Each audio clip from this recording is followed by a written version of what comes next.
Translator, Editor, Dark Gem, Sea of Blood Within. Great Thunderclap Monastery, the ancient bell tolled without cease, its sonorous chime rolling through the mountains like waves upon a boundless sea. It was the bell that welcomed honored guests.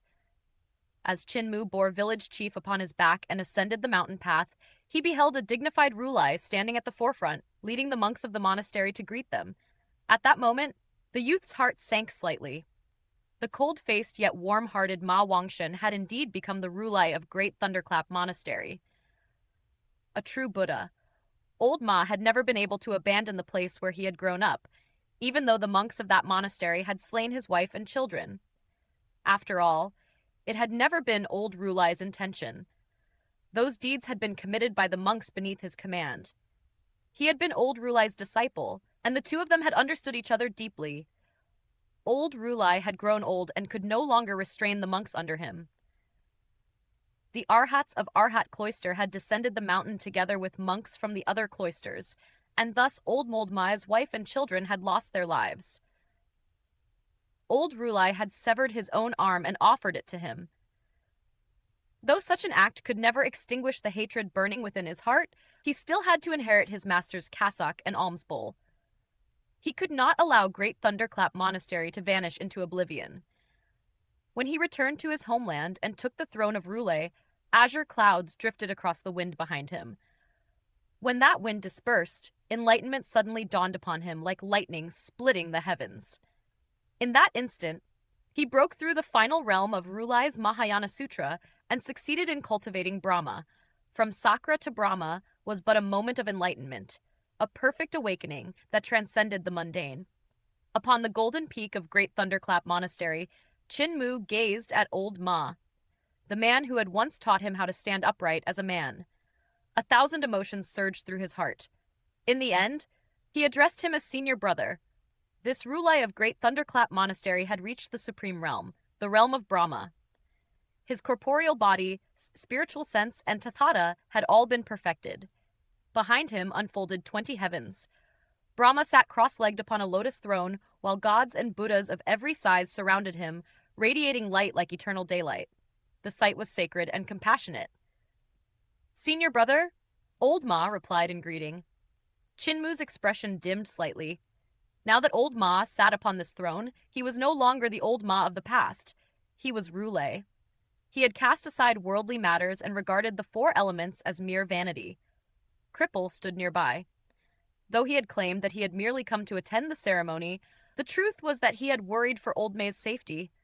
He had feared that the monks of Great Thunderclap Monastery might harm him. But now that Old Ma had cultivated the highest realm of Rulai's Mahayana Sutra, protection was no longer necessary. Cripple's fingers began to itch. Treasures were scattered everywhere throughout Great Thunderclap Monastery, and they made this old rogue unable to remain still. He longed to steal them, yet his conscience would not allow it. Thus, when he saw Chinmu and village chief, he could not resist suggesting that they depart as soon as possible. Chinmu had intended to stay for several days. Yet when night descended, he saw brilliant lights blazing in the northern sky, Qingmen Pass. The radiance illuminated the heavens like dawn itself. From such light, only one conclusion could be drawn. The battle at Qingmen Pass was exceedingly fierce. Beside Qingmen Pass lay Ghost Valley, where the two white bats resided. It was not particularly far from Great Thunderclap Monastery. Early the next morning, Chinmu bid farewell and departed together with village chief, Xiangxiu, Cripple, and the others. When I first met old Ma, he was the most renowned constable under heaven. Divine Constable Ma, he nearly captured me. Cripple glanced back toward the golden peak of Mount Meru. Its brilliance pierced the sky, while resonant Buddha voices echoed endlessly through the air. Those sounds manifested as sacred words, blossoming lotus flowers, and apparitions of Buddhas that encircled the holy mountain. Cripple fell silent for a moment before murmuring softly, "He caught me many times, and we fought many times. The man I feared most, and respected most, was him. When I was young, I was nothing but an orphan begging for food everywhere. When hunger gnawed at my bones and I could no longer endure it, I would steal. I didn't dare to snatch things openly because I was thin and frail. Later, I was caught by an old constable. He didn't bring me before the magistrate. Instead, he only told me to stop stealing. He taught me various crafts and treated me like his own son. I followed him everywhere and dreamed that one day I would become a constable like him. Old Ma reminds me of him. When Old Ma becomes stern, he especially resembles him. Chin Mu sat silently upon the dragon Chilin's back, listening as Cripple spoke of his past before village chief and the others. I never had a father, so I always believed the old constable was my father. During those years with him, I worked hard and lived happily. But one day, the old constable died. Cripple's eyes softened and his voice grew calm. At midnight, his enemies came looking for him. I had already fallen asleep, but their shouts woke me. He burst into my room and used his life to send me away. He told me, "Child, be a good man. Run." I wasn't wearing any clothes at the time, so I ran naked. I ran and ran until my speed became faster and faster. Faster and faster. I cried out for help, but no one came. No one. A thin, frail boy, naked and alone, had run helplessly through the night, crying for help, yet no one answered. Cripple ran from night until dawn and covered more than 10,000 miles. When he finally came to his senses, he returned to the residence of the old constable, but it had already been reduced to ashes. All he could do was dig out the charred bones of the man who had raised him. He wanted me to become a good man like he had been all his life, but what kind of end did he receive? I didn't want to be a good man.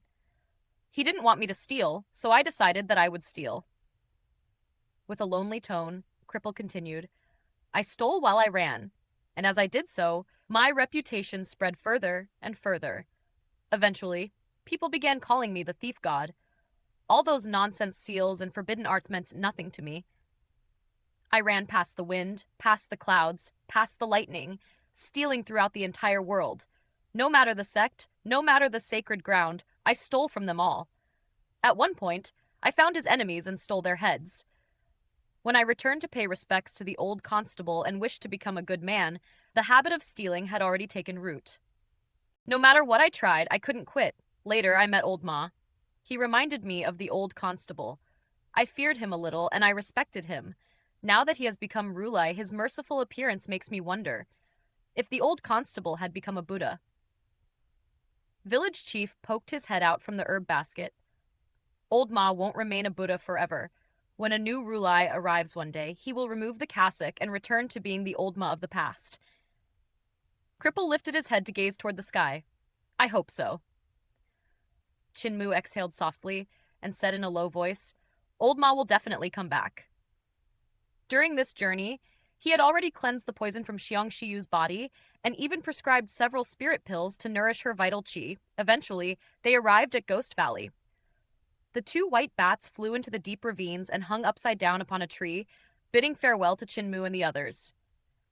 Cult Master, come visit us when you're free. We won't eat you. Fu Yuchu shouted.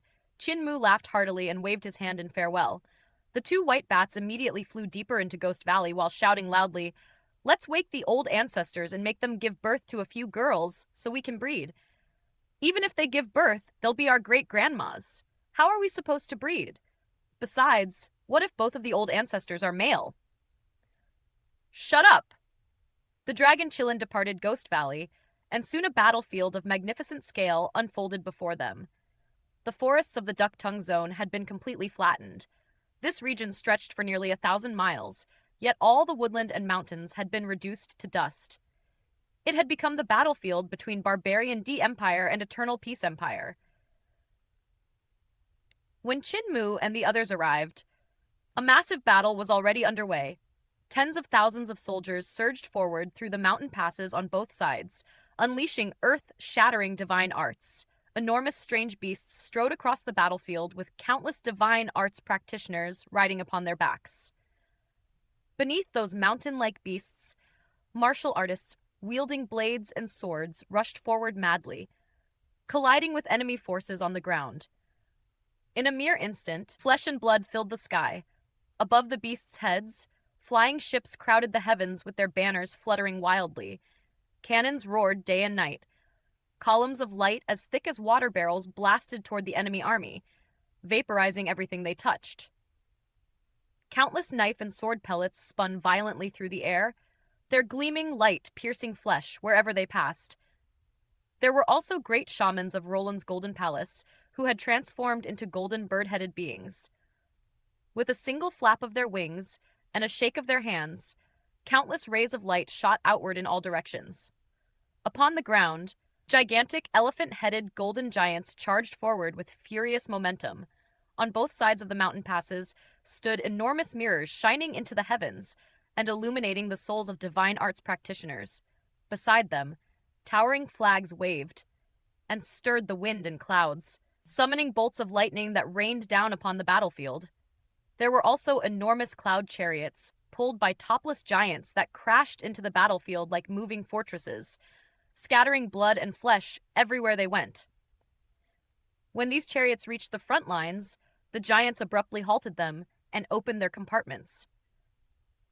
Inside were countless bottle gourds. When the chariots opened, venomous insects surged forth in a buzzing swarm that blotted out the sun. They entered the bodies of enemy soldiers and gnawed them from within. Sacrificial altars were pushed forward as well. The golden great shamans of Roland's golden palace stood upon them, casting mysterious shaman spells to assassinate the generals of Eternal Peace Empire, leaving the opposing forces leaderless. In response, Eternal Peace Empire dispatched squads of divine arts practitioners skilled in sword techniques. They cut through thickets and obstacles to infiltrate the battlefield and assassinate the golden great shamans standing upon those altars. The scene was utterly shocking. Both sides had slaughtered countless lives. Rivers of blood flowed across the ground, turning Duck-Tongue Zone into a hell upon earth. It was Chinmu's first time witnessing such a vast battlefield, and his heart trembled. This was the battlefield of men, the place where men perished. Carrying Xiangqier in her arms, Xiangxiu asked softly with a pale face, "How are we supposed to cross such a place?" My cultivation hasn't fully recovered. She had only regained strength equivalent to the celestial being realm. Within such a battlefield, that level of power was insignificant.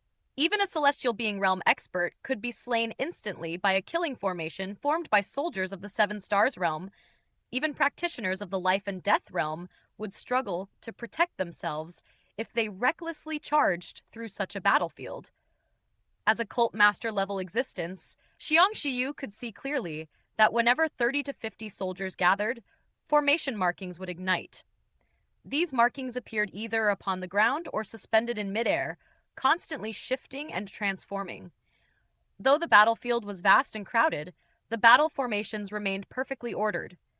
Anyone who barged in would be minced to pieces by the formations. Even if they survived one step, another formation would kill them within the next. Chinmu tightened the herb basket on his back. Inside it, Village Chief smiled. "Just walk across, Muir. You've already mastered the Sword of Founding Emperor? Sea of Blood, haven't you? Let me perform it once more for you to see."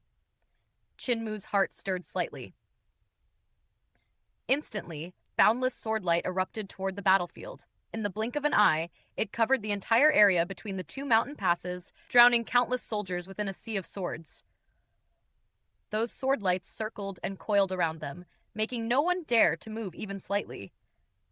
The soldiers standing upon the mountain passes felt their scalps tingle as they looked down. The battlefield had become an ocean of swordlight, and every living being within it was submerged. "Beat the gong! Recall the troops!" Voices shouted from the towers of both cities, yet not a single person in the battlefield dared to move. The army stood frozen. Even the flying ships hovering in the sky remained motionless. To move meant death. If those sword lights shifted even slightly, the sea of swords would become a sea of blood. An expert has arrived. Upon the tower of Qingmen Pass, a middle-aged man stepped forward and gazed downward. He saw a gigantic dragon, Qilin, strolling calmly through the ocean of swordlight. "Imperial Preceptor." The soldiers upon the tower greeted him in unison. Translator Ninetails. Editor Dark Gem. Upon the city tower stood a middle-aged man whose complexion was pale as frost, the color of his face drained like a candle burning low. One glance was enough to reveal that the wounds within his body had yet to mend. This man was none other than the Eternal Peace Imperial Preceptor, who had suffered grave injuries in a battle against a god. Even though Qin Mu and Little Poison King Fu Yuanqing had joined hands to treat him, The injury inflicted by a deity was not easily erased, and thus he still had not fully recovered. The barbarian Dai Empire had seized this moment of weakness to launch their invasion into eternal peace. The strategic pass of Qingmen was of the utmost importance. The Eternal Peace Imperial Preceptor knew well that after two catastrophic calamities, the strength of Eternal Peace Empire had been greatly diminished. Moreover, both he and Emperor Yanfeng had yet to recover their former peak strength. Emperor Yanfeng's wounds were even more severe than his own. He feared that the barbarian D Empire might break through the gates in one unstoppable charge, so he had mobilized the troops to defend Qingmen Pass to the very death. He did not hesitate even for a moment to come personally to the battlefield and command the army. When Village Chief unleashed his sword, the astonishing sight of a single blade suppressing the turmoil of the entire battlefield fell into his eyes. In truth, this was not merely a shocking spectacle. Rather, it carried the power to transform the entire battlefield into a sea of blood, striking terror into the hearts of soldiers and cavalry on both sides. The lives of every person upon that battlefield rested within his grasp. Such sword skill had long surpassed the realm of ordinary sword techniques. It had already approached the profundity of a path. This allowed the Eternal Peace Imperial Preceptor to glimpse an even loftier domain, the realm of the sword path. The sword lights unleashed by Village Chief's strike were countless beyond counting, yet the truly terrifying aspect was that the trajectory of every single sword light was different, restraining every practitioner of martial arts and divine arts alike. Achieving such a feat was nearly impossible. There were tens of thousands of people upon the battlefield, and each person possessed a different level of cultivation. The martial arts and divine arts they practiced were also distinct from one another. In addition, the battle formations shifted endlessly with countless variations. If one wished to restrain everyone, he would need to suppress every divine art, every martial technique, every spirit weapon, and even the formations themselves. The number of calculations required was simply unimaginable. To reach such a level, one could truly be called a god, the god of the sword. Sword of Founding Emperor, Sea of Blood. I have seen such a sword technique before. It was in the painting of the Art Saint.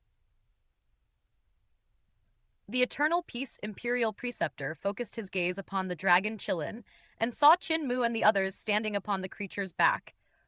Although these individuals were all powerful in their own right, none of them caught his attention. I once glimpsed the pinnacle of swordsmanship from that painting, and for 200 years I have studied the sword technique of the man within it. Each time I gazed upon that painting for a long time, new insights would emerge. When at last I could see nothing further within it, I believed I had already reached the same level as him. The Eternal Peace. Imperial Preceptor reminisced about the painting and tried to search for the man depicted within it. Yet he could not find him. His gaze finally settled upon Qin Mu's back. The youth carried a herb basket, and within that basket lay a white-haired old man whose limbs were gone. This old man bore no resemblance to the man in the painting. That figure had been a sword god in the prime of his life, his spirit sharp and fierce, erupting forth like a blade newly bathed in blood. Yet the old man within the herb basket was already nearing the end of his years. His life seemed like a fading lamp that could extinguish at any moment. There was no trace upon him of the vigorous spirit possessed by the sword god in the painting. However, the Eternal Peace Imperial Preceptor was certain that this crippled old man was the sword god from those bygone days. After all, the enlightenment behind his own sword skills had originated from that very sword god in the painting. The Eternal Peace Imperial Preceptor's body trembled faintly. He exhaled slowly before instructing the people beside him. "Welcome the guests." The city gates slowly opened, and soldiers within the city lined themselves along both sides. The dragon Qilin strode proudly into the city with its head raised high. At that moment, the countless sword lights from the battlefield surged like a roaring flood toward Qin Mu and flowed into the herb basket behind his back. Village Chief poked his head out and saw a middle-aged man approaching to greet him.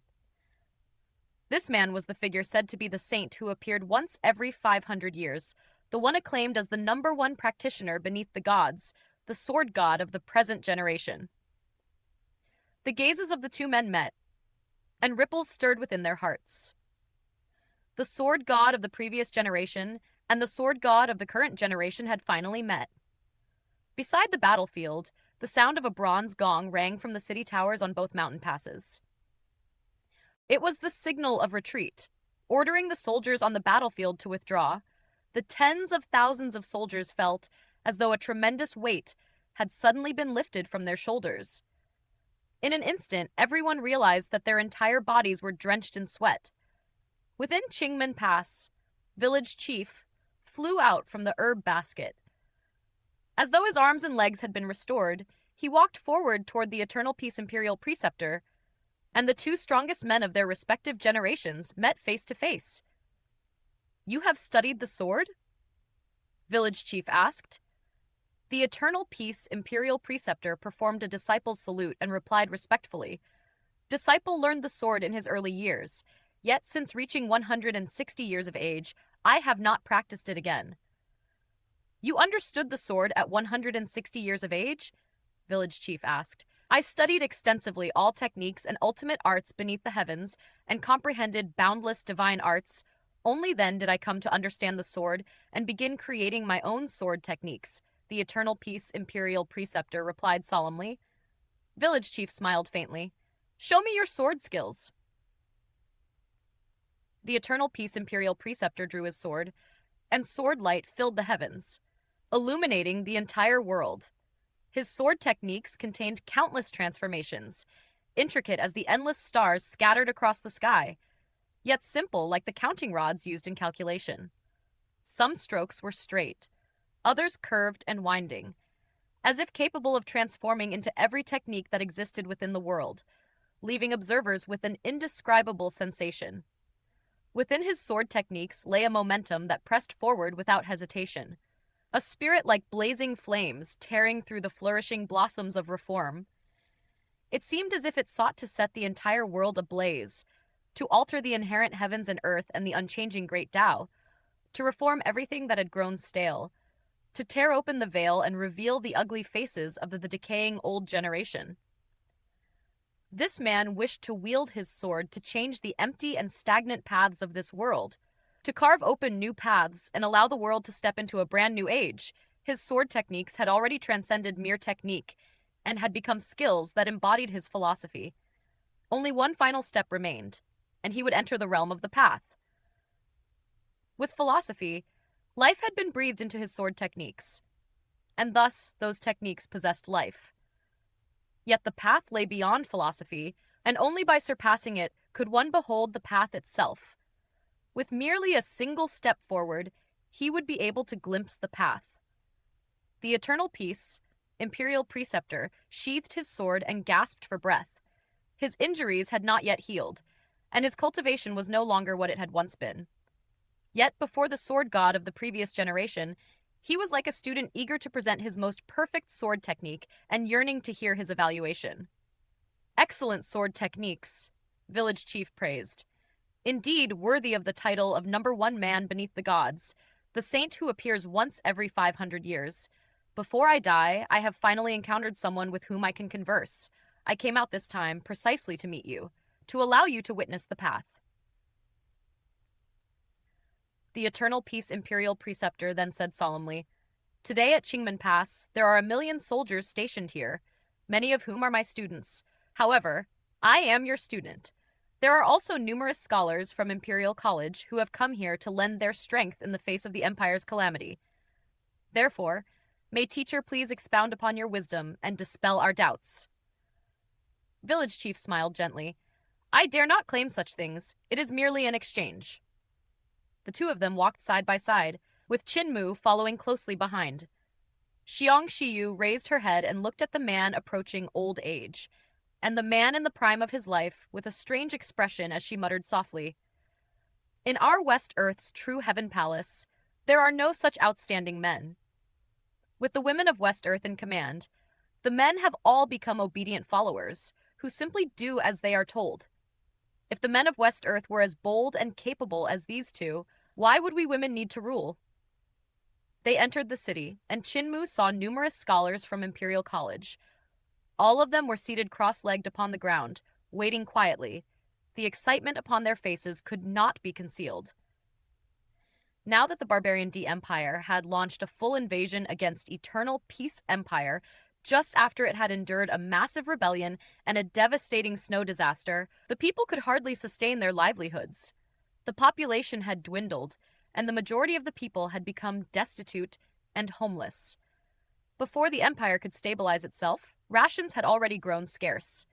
Even within the army, food was insufficient, so many scholars from Imperial College could only ration their meals after arriving here, not daring to eat their fill.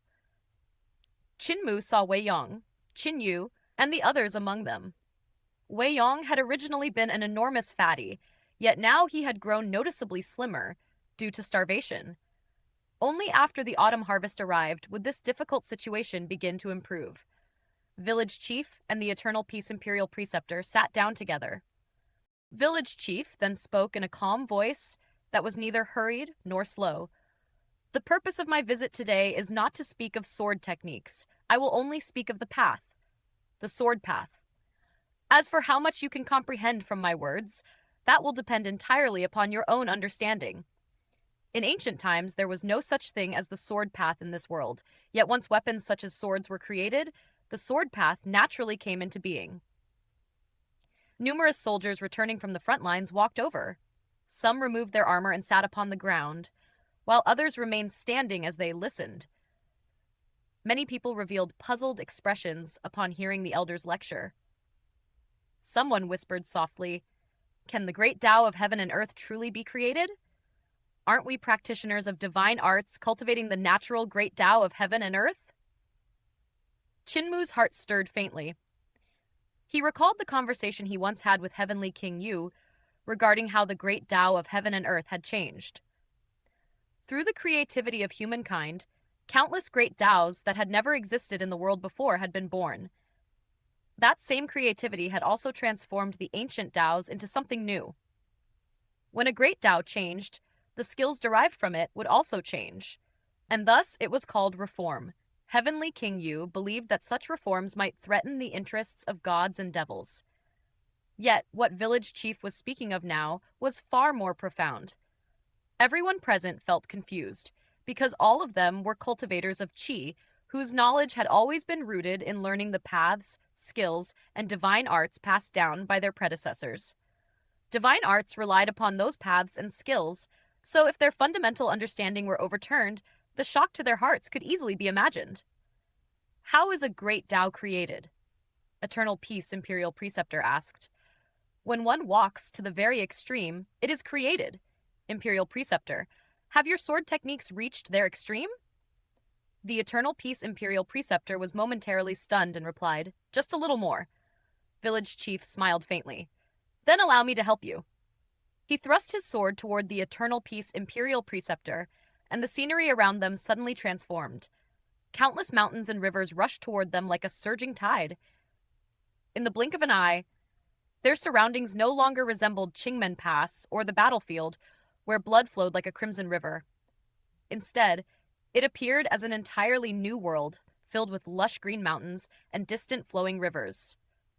Every wave was clear and vivid, while every leaf upon the trees and bushes possessed intricate veins, with no two leaves alike.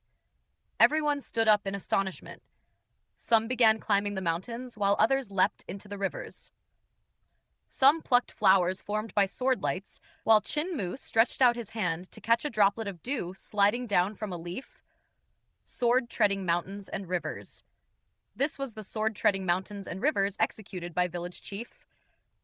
It was clearly a move possessing overwhelming destructive power. Yet in Village Chief's hands, it caused no harm at all.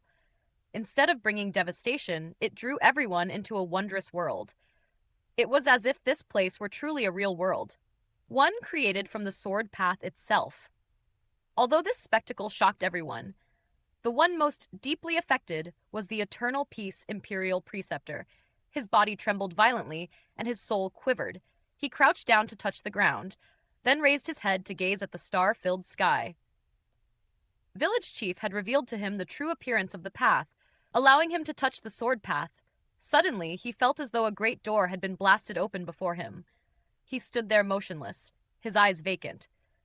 Village Chief saw this sight and sighed inwardly, as expected of the saint who appears once every 500 years. His aptitude far surpasses Muir's, comprehending the path in such a short time.